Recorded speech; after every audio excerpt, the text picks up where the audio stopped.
Good morning students. Previous class में हमने किया था कन्वर्जेंट सीक्वेंस और फर्स्ट टू एग्जांपल्स। आज हम करेंगे डाइवर्जेंट सीक्वेंस, ऑसिलेटिंग सीक्वेंस और एग्जांपल्स। कन्वर्जेंट में हमने क्या किया था, किसी सीक्वेंस को कन्वर्जेंट देखना हो तो आपने लिमिट निकालनी है। Limit n tends to infinity a n क्या आ जाए l, फाइनाइट लिमिट आ जाए, ठीक है, फाइनाइट नंबर मिल जाए तो हम सीक्वेंस को कह देंगे सीक्वेंस क्या है, कन्वर्जेंट है। अदर डेफिनेशन क्या थी, वही a n minus L less than epsilon for all n greater than equals to m. एक स्टेज के बाद मीन्स सीक्वेंस की कुछ टर्म्स चाहे छूट जाएं तो भी कोई दिक्कत नहीं, बाकी की सारी टर्म्स का डिफरेंस एल लिमिट के साथ, एल के साथ क्या एप्सिलॉन से छोटा होता रहे, मीन्स एल के नेबरहुड में आ जाएं। एक स्टेज के बाद सीक्वेंस की टर्म्स एल के नेबरहुड में आ जाएं तो हम सीक्वेंस को क्या कह देंगे, कन्वर्जेंट सीक्वेंस, ठीक है।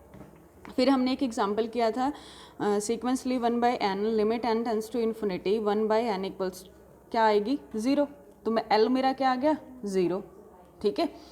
तो ये हमारे पास हमने कन्वर्जेंस चेक की थी।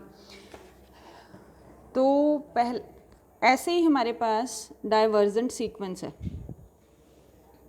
ठीक है। डाइवर्जेंट में क्या रहेगा, limit n tends to infinity, अगर हम सीक्वेंस पे लिमिट अप्लाई करें n अप्रोचेस टू इन्फिनिटी और वो इन्फिनिटी या माइनस इन्फिनिटी आ जाए तो हम सीक्वेंस को क्या कह देंगे, मेरी सीक्वेंस क्या है, डाइवर्जेंट सीक्वेंस है, ठीक है। तो आपने कन्वर्जेंस के लिए क्या चेक करना है, लिमिट चेक करनी है, फाइनाइट लिमिट l। अगर उसने कहा है कि बाय डेफिनेशन तो आपने ये मेथड लगाना है, ठीक है। इसका भी एक एग्जांपल हम करेंगे। डाइवर्जेंट के लिए आपने चेक करनी है कि सीक्वेंस की limit n approaches to infinity पे इन्फिनिटी या प्लस का इन्फिनिटी या माइनस का इन्फिनिटी आ जाए तो मेरी सीक्वेंस डाइवर्जेंट होगी, ठीक है। तो इसकी डेफिनेशन वही कि एक स्टेज के बाद सीक्वेंस की सारी टर्म्स किसी के नंबर मतलब किसी नंबर से बड़ी हो जाएं, ठीक है। एक स्टेज के बाद सीक्वेंस की सारी टर्म्स, ऑल टर्म्स, ठीक है, किसी रियल नंबर के से बड़ी हो जाएं, ऑल टर्म्स ऑफ सीक्वेंस, ठीक है। इसका मतलब यही है ना कि जैसे ही n इन्फिनिटी को अप्रोच करेगा तो जो सीक्वेंस है वो भी इन्फिनिटी या माइनस इन्फिनिटी को अप्रोच कर जाए, ठीक है। तो इसकी दो डेफिनेशन बनेगी, डाइवर्जेंट टू पॉजिटिव इन्फिनिटी, ठीक है, और second definition sequence diverge to minus infinity, ठीक है। क्योंकि देखो अगर मेरी के सारी टर्म सीक्वेंस की के से बड़ी होगी इट मीन्स ये पॉजिटिव इन्फिनिटी की तरफ जा रहा है, ठीक है। और सारी टर्म्स अगर मेरी किसी स्मॉल के से छोटी हो जाएं, ठीक है, तो माइनस इन्फिनिटी की तरफ जाएगा, ठीक है। तो आपने डेफिनेशन कैसे राइट करनी है, कोई sequence A N diverges to positive infinity if for each positive number के there exist a positive integer m such that A n greater, a n क्या है, सीक्वेंस की सारी टर्म्स, यहाँ पे फॉर ऑल लगाया ना, ग्रेटर देन के, ठीक है। इसका मीनिंग क्या है, लिमिट ए एन सीक्वेंस की लिमिट क्या आ जाए, इन्फिनिटी आ जाए। सेकेंड डेफिनेशन वही कोई sequence A N diverges to minus infinity if each negative number K, ठीक है। वहाँ पे हमने क्या लिया था, ईच पॉजिटिव नंबर के, यहाँ पे क्या आएगा मेरे पास, ईच नेगेटिव नंबर के there exist a positive integer m such that A N less than K हो जाए हर n greater than equals to m के लिए, ठीक है। पॉजिटिव और नेगेटिव ये जीरो होता है, पॉजिटिव साइड प्लस इन्फिनिटी की तरफ जा रहे हैं और इधर हम माइनस इन्फिनिटी की तरफ जा रहे हैं, ठीक है। तो पॉजिटिव नंबर आपका इधर लाई करेगा और नेगेटिव नंबर आपका इधर लाई करेगा, ठीक है। तो इसका इन शॉर्ट मीनिंग क्या है कि अगर किसी सीक्वेंस की limit n tends to infinity पे माइनस इन्फिनिटी आ जाएगी तो हम सीक्वेंस को कह देंगे कि वो sequence diverges to minus infinity है। अगर सीक्वेंस की limit n tends to infinity पे पॉजिटिव इन्फिनिटी आ जाए तो हम सीक्वेंस को कहेंगे वो डाइवर्जेस टू पॉजिटिव इन्फिनिटी है, ठीक है। अगर मेरी कोई sequence a sequence which either diverges to positive infinity और to minus infinity is said to be divergent sequence, ठीक है। अगर कोई भी सीक्वेंस अगर मेरी वो डाइवर्स कर रही है पॉजिटिव इन्फिनिटी को या माइनस इन्फिनिटी को, तो उस सीक्वेंस को हम क्या कहेंगे कि वो सीक्वेंस कैसी है, डाइवर्जेंट सीक्वेंस है, ठीक है।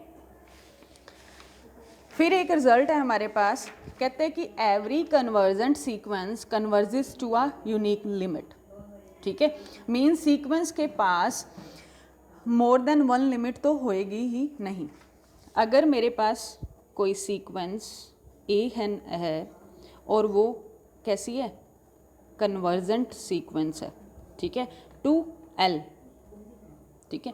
कोई सीक्वेंस अगर एल को कन्वर्ज कर रही है तो एल कैसा होगा, हमेशा यूनिक होगा, ठीक है। कोई भी कन्वर्जेंट सीक्वेंस के पास मोर देन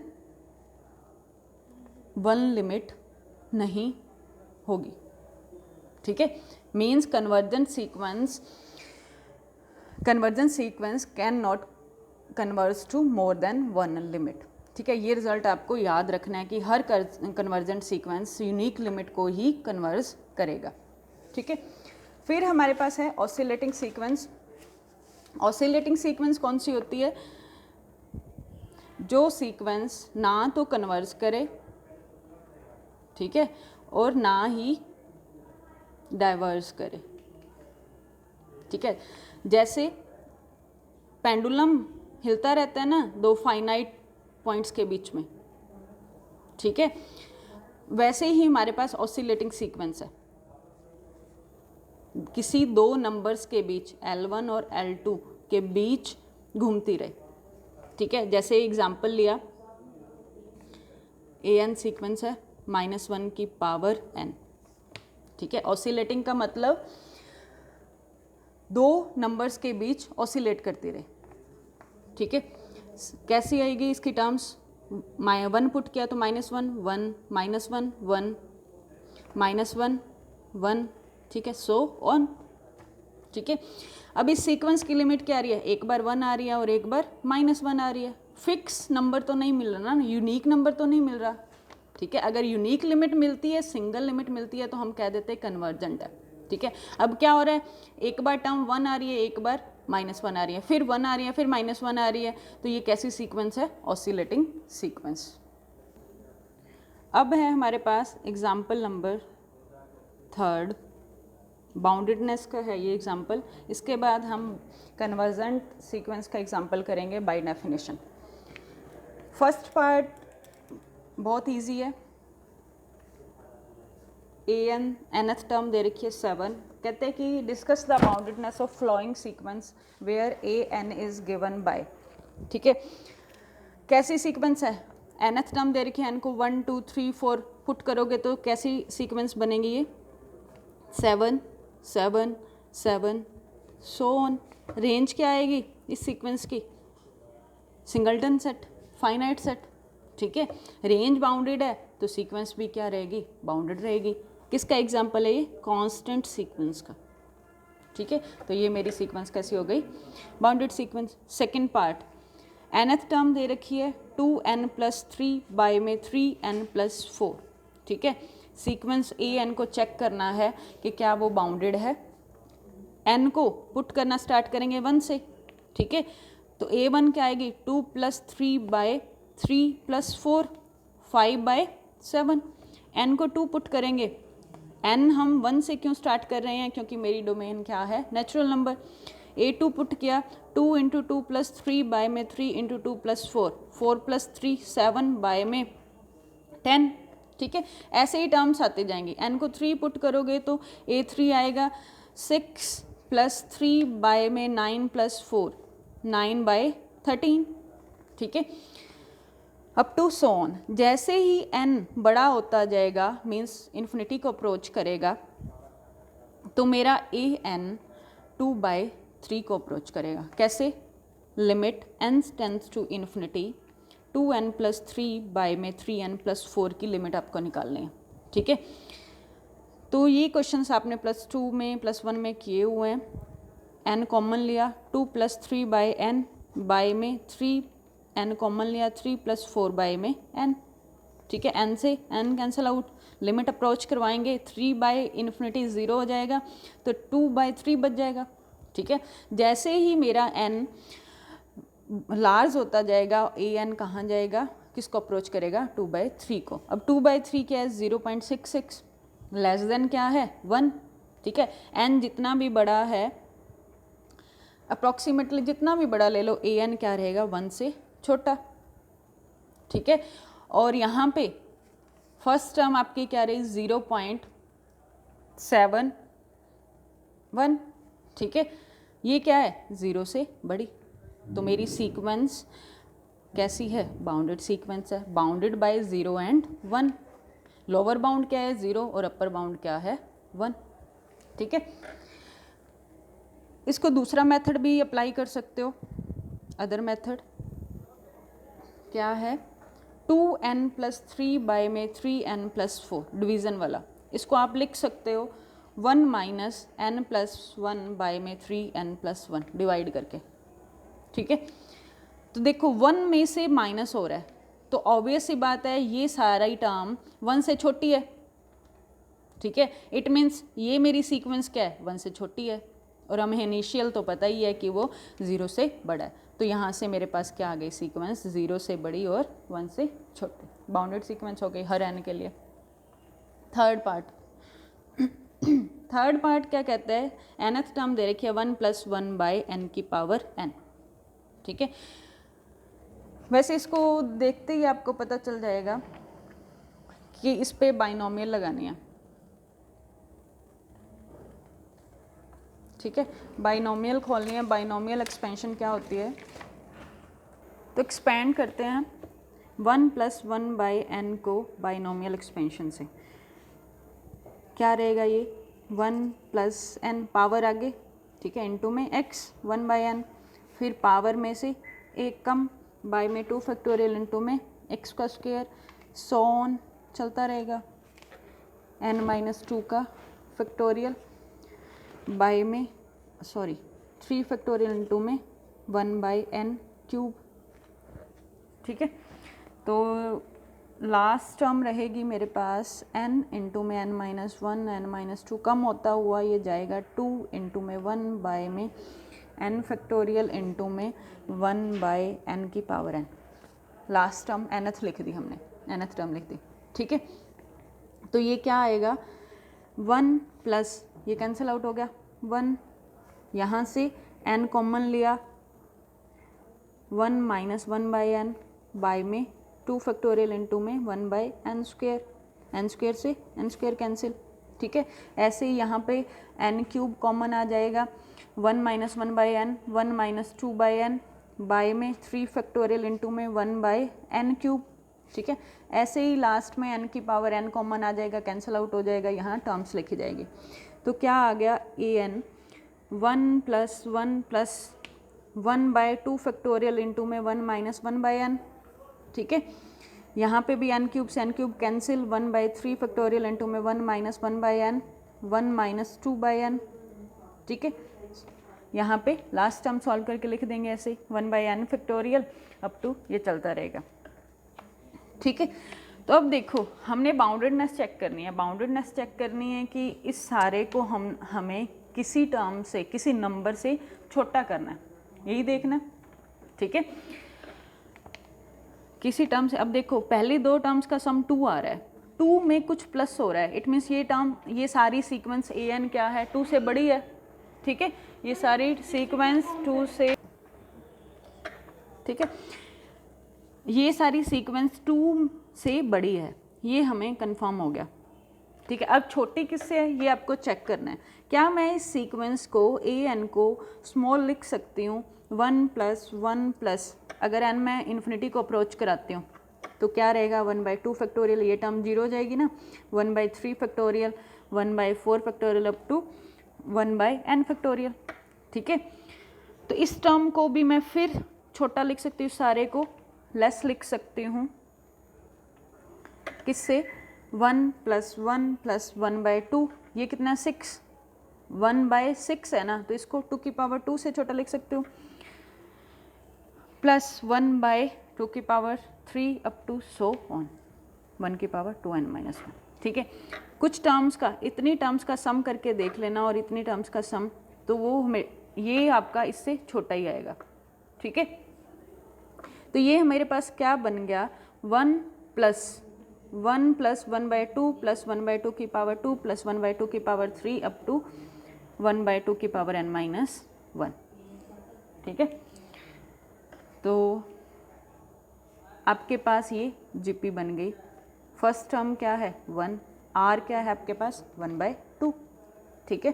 तो क्या आ जाएगा 1 + जीपी का फॉर्मूला लगाओगे, a इंटू में 1 - आर, आर क्या है <1 है ना, तो 1 में से माइनस होगा, a कितना है 1 इंटू में 1 - आर की पावर n, n टर्म्स है ना, यहाँ पे क्या है 2 की पावर 0, 2 की पावर 1, 1 से लेके n-1 तक, n-1 टर्म हो गई, और एक ये वाली टर्म कितनी हो गई n-1 + 1, n टर्म्स हो गई, ठीक है। तो पावर n हो गई, जितनी टर्म्स होती हैं उतना ही n होता है, डिवाइडेड बाय 1 - 1/2, ठीक है। तो ये क्या रहेगा 1 + 1 - 1/2 की पावर n इंटू में 2 - 1/2, तो ये आ गया 1 + 2 ऊपर आ जाएगा इंटू में 1 - ठीक है। तो ये आपके पास 1 + 2 - 2 की पावर, ठीक है, 3 - 2 की पावर 1 - n, 3 में से कुछ कम हो रहा है, इट मीन्स जो मेरी ये सीक्वेंस है वो 3 से छोटी है। यहाँ पे an चल रहा था ना स्मॉल, ठीक है, तो an जो मेरी सीक्वेंस है वो 3 से स्मॉल आ गई। तो यहाँ पे हमने देखा था कि 2 से तो ग्रेटर है सीक्वेंस, और सीक्वेंस की सारी टर्म्स 2 से बड़ी हैं और 3 से छोटी हैं, तो मेरी सीक्वेंस क्या हो गई, बाउंडेड हो गई, ठीक है। नेक्स्ट है एग्जाम्पल 4th, फर्स्ट पार्ट, कहते हैं कि by definition show that sequence दे रखी है 1/n² कन्वर्जेस टू 0, ठीक है। ये आपका क्या है an, ये आपका क्या l, ठीक है। लिमिट मेथड से हम n tends to infinity 1/n² की लिमिट क्या आती है, l आता है, वो n टेंस टू इन्फिनिटी लगाएंगे तो 0 आ गया, ठीक है। अब हमने करना कैसे है, बाय डेफिनेशन, डेफिनेशन क्या कहती है, वही let epsilon greater than 0 there exist a positive integer, वो सारा, ठीक है, less than epsilon for all n greater than equals to m, ठीक है, where m is a positive integer, ठीक है। अब मेरे पास an - l means now an - 0 means 1/n² - 0 का मॉडुलस क्या आएगा 1/n², ठीक है, पॉजिटिव है ना। तो अब डेफिनेशन क्या कहती है, an - 0 लेस देन एप्सिलॉन होगा इफ़ क्या 1/n² लेस देन एप्सिलॉन हो, ठीक है। an - 0 की वैल्यू क्या आई थी 1/n², वही यहाँ पे रख दी, ठीक है। सेम चीज़ ही यहीं लिखी है, an - 0 लेस देन एप्सिलॉन होगा जब an - 0 की वैल्यू क्या आई, मोड की वैल्यू 1/n², वो क्या हो लेस देन एप्सिलॉन हो, ठीक है। an - 0 less than epsilon if 1/εn², ठीक है। n greater than equals to m बनाना है ना हमें, तो an - 0 less than epsilon if n² greater 1/ε, square हटाऊंगी तो वैल्यू क्या आएगी √, ठीक है।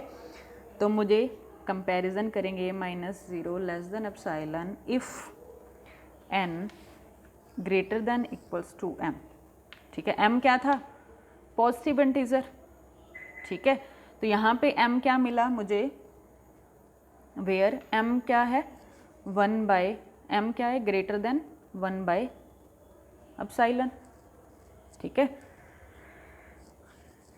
अब m पॉजिटिव इंटीजर है, 1 बाय एप्सिलॉन भी कैसा है, पॉजिटिव है, रूट भी क्या रहेगा, पॉजिटिव रहेगा। 1 बाय एप्सिलॉन आपका पॉजिटिव इंटीजर नंबर रहेगा, तो m भी इससे बड़ा होगा, तो आपका m कैसा रहेगा, पॉजिटिव इंटीजर मिल गया। तो बाय डेफिनेशन हम क्या कह देंगे, an minus 0 less than epsilon for all n greater than equals to m, means limit an n tends to infinity क्या आ गई, 0 आ गई, ठीक है। यही हमें दिखाना था, इसी का यूज़ किया ना, जाके हम ये ले आए, ठीक है। ऐसे ही इसका सेकंड पार्ट है, ट्राई करना, बहुत इजी है, हो जाएगा। एग्जाम्पल फिफ्थ का फर्स्ट पार्ट कहता है by definition show that limit n tends to infinity n square plus 1 by में 2n square plus 3 is equals to 1 by 2। By definition show करना है।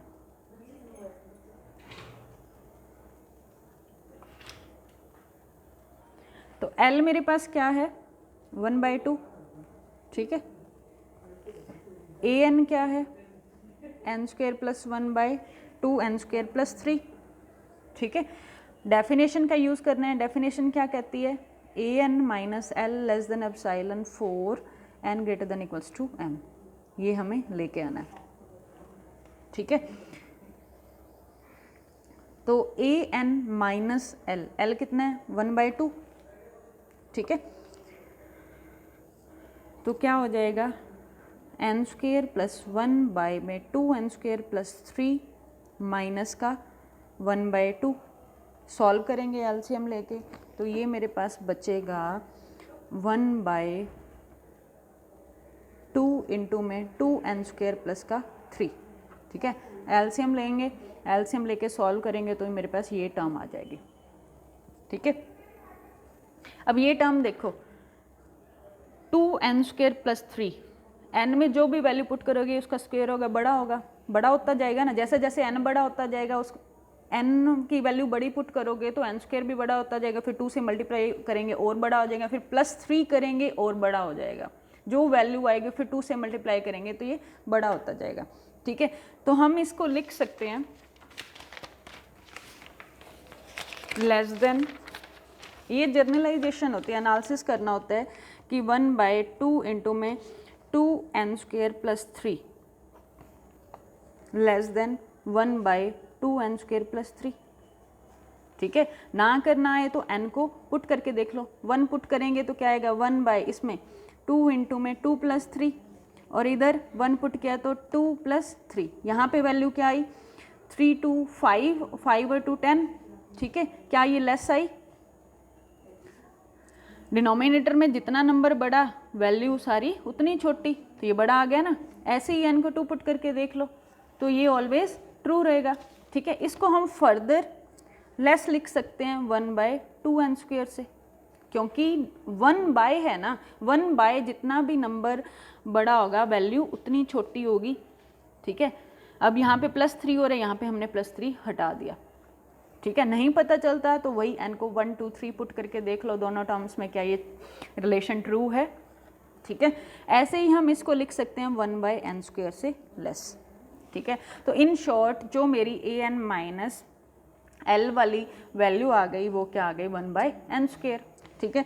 तो अब डेफिनेशन लगाओ, an माइनस एल मतलब 1 बाय 2 लेस देन एप्सिलॉन होगा if, ठीक है। इफ़ इसकी वैल्यू क्या आई थी, 1 by n square less than epsilon, ये तो प्रीवियस क्वेश्चन आपका सेम ही आ गया। an minus 1 by 2 less than epsilon होगा if 1 by epsilon n square से छोटा, an minus 1 by 2 less than epsilon if n बड़ा हो जाए किससे, एप्सिलॉन से, ठीक है। डेफिनेशन क्या कहती है, डेफिनेशन में less than epsilon for all n greater than equals to m, तो मुझे m मिल गया एक तरह, ठीक है। an minus 1 by 2 less than epsilon for all n greater than equals to m, where m क्या है, पॉजिटिव इंटीजर है, कैसा, such that m greater than 1/ε। ठीक है, तो ये हमारा प्रूव हो गया क्या कि a limit n tends to infinity पे an क्या आया 1/2। ठीक है, तो इट मीन्स जो n² + 1 की सीक्वेंस थी बाय में 2n² + 3 वो कन्वर्स कर रही है 1/2 को। ठीक है, तो बाकी पार्ट्स भी ऐसे ही हैं, एग्जाम्पल सारे सेम ऐसे ही हैं। ठीक है, ट्राई करना, हो जाएंगे। अब जो बचा हुआ पोर्शन है आपकी डेफिनेशंस का वो चेक करते हैं। तो अब डेफिनेशन हमने की थी डाइवर्जेंट सीक्वेंस की, KU 2004 में आई हुई है डाइवर्जेंट सीक्वेंस की। ठीक है, तो आपने डेफिनेशंस जरूर करने हैं कंपलसरी पार्ट के लिए। डाइवर्जेंट सीक्वेंस के एग्जाम्पल देख लो। सीक्वेंस है मेरे पास 3n। ठीक है, एक्सपैंड करेंगे तो क्या आएगी, n को 1 पुट किया, 3 2 पुट किया, 6 अब 3 9, 3 का टेबल हो गया ना ये। ठीक है, nth term up to so on, तो डाइवर्जेंट सीक्वेंस है। अदरवाइज लिमिट लगा के देख लो, limit n tends to infinity 3n क्या आती है, इन्फिनिटी आएगी ना। ठीक है, तो मेरी कैसी सीक्वेंस है, डाइवर्जेंस। ऐसे ही सेकंड एग्जांपल है आपके पास, लिमिट सीक्वेंस कैसी है 2 की पावर n। ठीक है, limit n tends to infinity पे 2 की पावर n क्या आएगा, 2 की पावर इन्फिनिटी। 1 से बड़े नंबर की पावर इन्फिनिटी हो जाए तो वो इन्फिनिटी ही इटसेल्फ होता है। ठीक है, तो कैसी सीक्वेंस है, डाइवर्जेंट सीक्वेंस। अदरवाइज ओपन करके देख लो, 2 की पावर 1, 2 की पावर 2, 2 की power 3 up to so on. ठीक है, एक हमने किया था डाइवर्जेंट टू माइनस इन्फिनिटी, ये प्लस इन्फिनिटी के थे एग्जाम्पल्स। माइनस इन्फिनिटी में क्या करना है, माइनस ये कर दो। सीक्वेंस कैसी बनेगी, -3, -6, -n, -9 सो ऑन। ठीक है, लिमिट लगाएंगे n टेंस टू इन्फिनिटी पे, सॉरी, तो क्या आएगा, माइनस का इन्फिनिटी। ठीक है, नेक्स्ट है डेफिनेशन मेरी ऑसिलेटरी सीक्वेंस फाइनाइटली और इनफाइनाइटली की। Oscillatory sequence finitely infinitely. ठीक है, फाइनाइटली और इनफाइनाइटली। कोई सीक्वेंस है an, ठीक है, इज सेट टू बी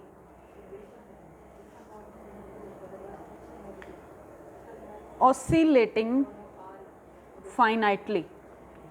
ठीक है, इफ फाइनाइटली मतलब ऑसिलेटरी क्या होती है, ना तो कन्वर्जेंट हो, नॉट कन्वर्जेंट, नॉट डाइवर्जेंट। ठीक है, मतलब दो नंबर्स के बीच पे घूमती रहे, एग्जैक्ट लिमिट ना दे। ठीक है, तो फाइनाइटली है तो बाउंडेड तो पक्का होगी, इफ सीक्वेंस इज बाउंडेड। ठीक है, एंड ऑसिलेटरी। ठीक है, दूसरा infinitely, oscillatory infinitely.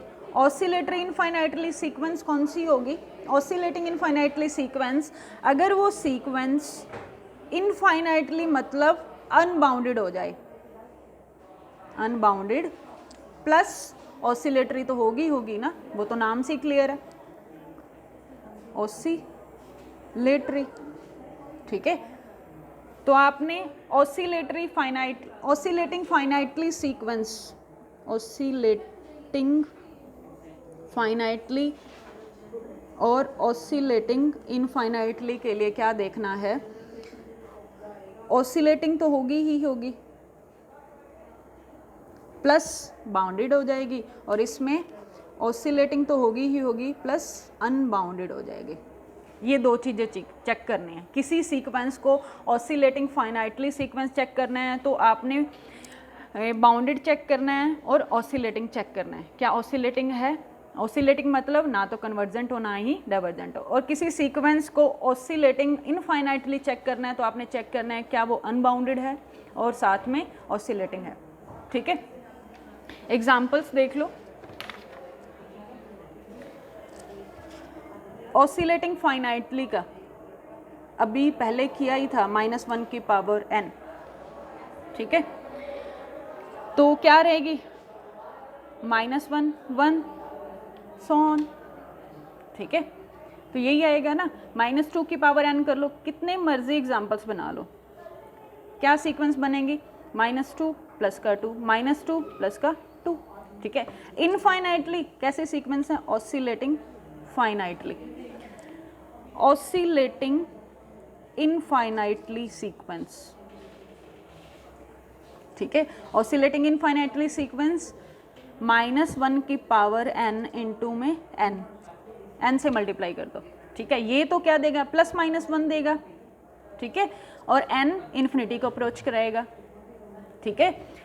Minus infinity का बनाना हो तो माइनस से मल्टीप्लाई कर दो, ठीक है, या दूसरा एग्जाम्पल माइनस का n² ले लो, ठीक है। तो ये आपके पास एग्जाम्पल्स हैं, कुछ रिजल्ट हैं जो आपको लर्न करने हैं।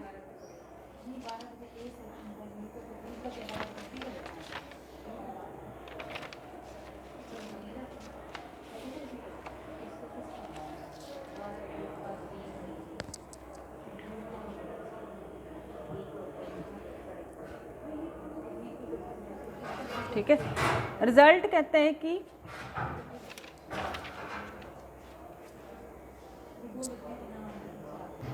रिजल्ट से पहले हम एक थ्योरम कर लेते हैं। ये थ्योरम इंपॉर्टेंट है आपकी 2.8.2, थ्योरम नंबर 2.82, ठीक है। क्या कहती है ये theorem, prove that every convergent sequence is bounded, ठीक है, but not conversely.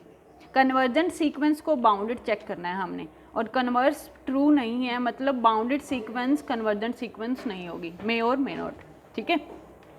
Converse true नहीं है तो मतलब बाउंडेड सीक्वेंस कन्वर्जेंट नहीं होगी, ठीक है। इसका एग्जाम्पल देना है। अब गिवन क्या है, मुझे कन्वर्जेंट सीक्वेंस चेक क्या करना है, बाउंडेड। बाउंडेड मतलब लोअर बाउंड मिल जाए, अपर बाउंड मिल जाए, ठीक है। पहले तो हमें कन्वर्जेंट सीक्वेंस गिवन है तो उसका डेफिनेशन लिख लो, ठीक है। एक सीक्वेंस लेनी पड़ेगी, लेट किया, let A N be a sequence, ठीक है। गिवन क्या है, वो सीक्वेंस मेरी कैसी है, कन्वर्जेंट सीक्वेंस है, ठीक है, ठीक है। कन्वर्जेंट है तो वो किसी नंबर एल को कन्वर्ज करेगी, ठीक है, तो हमने लेट कर लिया। अब हमें प्रूव क्या करना है कि ये सीक्वेंस कैसी है, बाउंडेड सीक्वेंस है। बाउंडेड के लिए अपर लिमिट आ जाए एल डैश और लोअर लिमिट आ जाए, ठीक है। तो कन्वर्जेंस सीक्वेंस के डेफिनेशन का ही यूज़ करेंगे। डेफिनेशन क्या कहती है, for epsilon greater than 0 there exists a positive integer m such that modulus of a n minus l less than epsilon for all n greater than equals to m, ठीक है। तो हमने a n minus l, तो इसको open कर लिया, ठीक है, मोड को, मॉडुलस की definition minus epsilon, positive epsilon, ठीक है, एल तीनों टर्म्स में ऐड कर दिया तो यहाँ कैंसिल आउट हो जाएगा, क्या आया, एल माइनस एप्सिलॉन और एल प्लस एप्सिलॉन के बीच में आ गई सीक्वेंस की सारी टर्म्स, हर एन एक स्टेज के बाद की, ठीक है। तो वैसे देखा जाए तो हमें यहाँ से ही पता चल गया, तो बट हमने लेट कर लिया। अब कहते हैं एक स्टेज के बाद, मतलब कुछ टर्म्स इस नेबरहुड से बाहर भी रहेंगी ना, ठीक है। तो हमने टी लेट कर लिया, स्मॉल टी जो मिनिमम होगा a1 a2 up to m से बड़ी, क्या है, कहता है कि n क्या है, m या m से बड़ी है, तो m से पहले वाली टर्म्स कैसी होंगी, m-2 m-1, ठीक है। तो ये सारी m-1 तक की टर्म्स, साथ में l माइनस एप्सिलॉन, ठीक है। इन सब का आपने क्या लेना है, मिनिमम, वो क्या होगा आपका t होगा। मिनिमम लेंगे तभी लोअर बाउंड मिलेगा ना, छोटे से छोटी वाली मिलेगी। ऐसे ही हमने एक कैपिटल T लेट किया, जो आपने मैक्सिमम लेना है इन सारी टर्म्स का, maximum plus L plus epsilon का, ठीक है। जो मैक्सिमम वैल्यू आएगी वो आपका कैपिटल T होगा, जो अपर बाउंड बनेगा, ठीक है। तो मेरी sequence greater than equals to T हो गई और less than equals to capital T हो गई, ठीक है। तो सीक्वेंस कैसी होगी, बाउंडेड सीक्वेंस हो गई। अब कन्वर्स क्या कहता है कि अब कन्वर्जेंट थी तो हमने बाउंडेड प्रूव कर दिया, ठीक है। बट बाउंडेड है तो जरूरी नहीं है कि आपकी सीक्वेंस कन्वर्जेंट है। कैसे, एग्जाम्पल है मेरे पास -1 की पावर n-1, वही है -1 की पावर n, ठीक है। ऑसिलेटिंग है, ठीक है, कन्वर्जेंट तो नहीं है। अब चेक करना है क्या ये बाउंडेड है, तो इसको ओपन किया 1 -1 1 -1 यही आएगा, ठीक है। n को 1 पुट किया, n को 2 पुट किया, रेंज क्या आएगी 1 और -1, रेंज क्या आ गई बाउंडेड आ गई, तो सीक्वेंस भी क्या आ गई बाउंडेड आ गई। लोअर बाउंड क्या है -1, अपर बाउंड क्या है 1, सीक्वेंस बाउंडेड है बट कन्वर्जेंट नहीं है क्योंकि ये ऑसिलेटिंग सीक्वेंस का एग्जाम्पल है, फाइनाइटली ऑसिलेटिंग फाइनाइटली सीक्वेंस, ठीक है। तो अब हमें कन्फर्म हो गया कि अगर मेरी सीक्वेंस बाउंडेड नहीं है तो वो पक्का कन्वर्जेंट नहीं होगी, ठीक है। तो ये आज का लेक्चर था, सारे एग्जाम्पल्स ट्राई करना और डाउट है तो डिस्कस करेंगे।